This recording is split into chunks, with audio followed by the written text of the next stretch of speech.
Good morning and welcome to the channel. Today we're going to be talking about an absolute beast of a lens.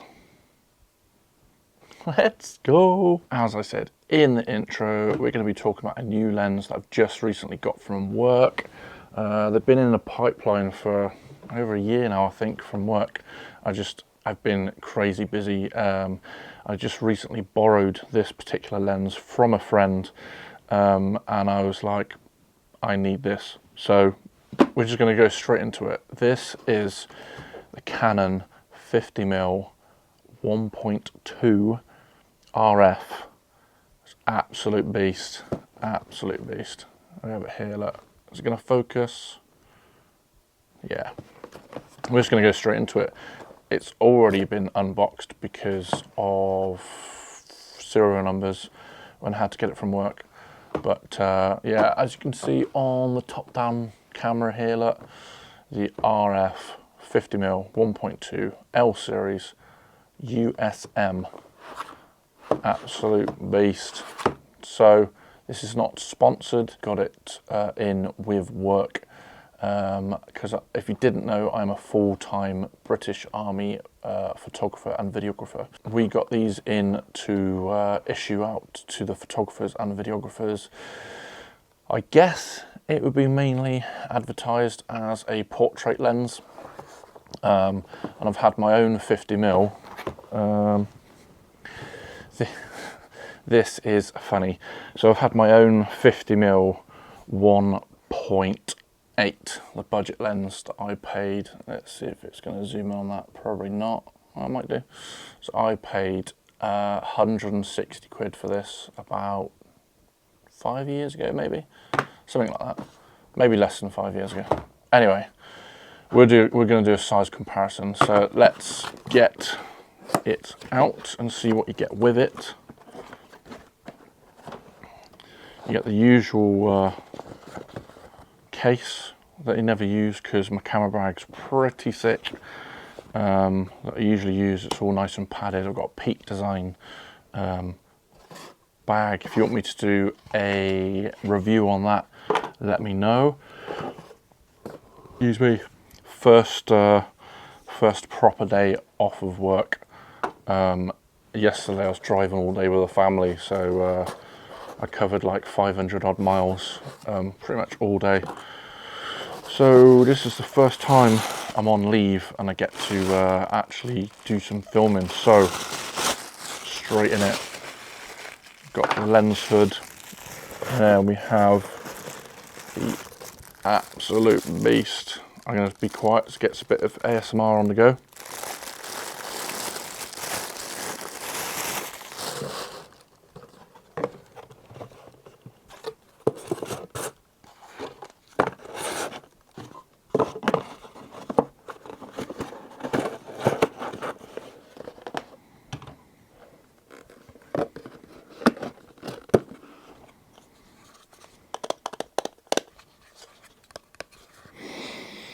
Do all the things that people usually do in reviews, sniff, tap, all that good stuff. We're not doing that here, even though I just did it. That's not the point. So we've got the lens hood, we've got the bag, and look at the size comparison. So this is the 50mm 1.2, and this is the 50mm, let's bring it up here so you can see the size. Let's get in the focus. 50mm 1.8 budget lens, 160 quid. I think about 3 grand. Let me just have a quick look. I should probably just put it up on screen. So I think it's about 3 grand. What I'll do is I'll put the price up on the screen. But yeah, heavy. I don't have any scales with me. I don't have any scales with me today. I left them at work. But I'll also put the weight difference in there. Also, we have it's so crazy, look how small it is, 43mm what do you call it, filter thread, and this one is an 82mm off the top of my head. Oh, it's 77. I thought this was 82. 77 then. Maybe that, yeah, because I had to use an adapter when I was using it last time. So like I said, when I used my friend's, what I'll do is I'll put some footage of a video up on screen now. So this was using a 50mm, and this is when I was doing my Army Motorsports sports car racing team video for the Burkett relay, and I used this lens loads, and pretty much used it always at 1.2. I was actually mega impressed. Another reason why I could not go down to my headquarters and pick up this new lens was because the focus for video, because like I was saying, and I've probably went off on a bit of a tangent, but I'm pretty sure it's advertised obviously as a portrait lens, but yeah, for focus, for video, continuous focus or touch focus, whatever, it's an absolute beast. I didn't really notice. A lot of videos you'll see, kit videos, it'll be like if you see a focus breathing, anything like that. I didn't do any reviews like that because I just tend to use it on run and gun rather than cinematic productions. If I was doing cinematic productions, I'd probably use a cine lens because this is a photography lens.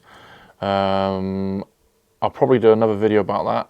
I don't have any cine lenses with me, but there are vast differences between cine lenses on the outside and optically on the inside compared to spherical photography lenses.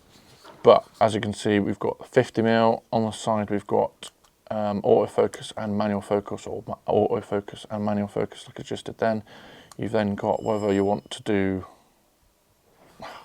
That's the door. Back in, lost my train of thought. Yes, so we've got the autofocus, manual focus, whether it focuses fully or infinity 2.8 meters. We have got the RF mount lens caps, obviously fully electronic connections, no old school stuff here.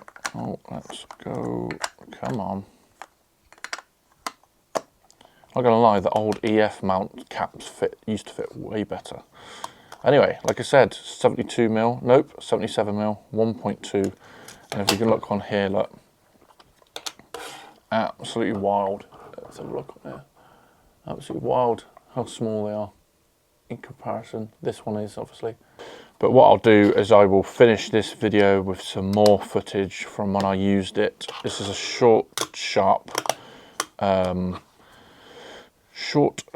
review on this lens. There's only so much you can say with a lens without going out and testing it, but I have gone out and tested it. It's absolutely smashing it down with rain at the moment, so I can't go out and test it. But like I said, I'll put some footage on screen. But yeah, absolute beast. But if you're on a budget, I thoroughly recommend a 50mm lens. Like I said, 160 quid this cost me on eBay many moons ago, and 1.8 it's still good. 50mm was like one of my favorite focal lengths. 35 I always find myself thinking that it's too wide, and then yeah, just 24mm is nice because it's wide for the wide stuff that I want, and then 35 is not wide, not tight enough, and I just think 50mm is mega. And from what I understand, 50mm is the closest focal length to our eyes, so that might be a fun fact. It might not be. This does definitely have its flaws.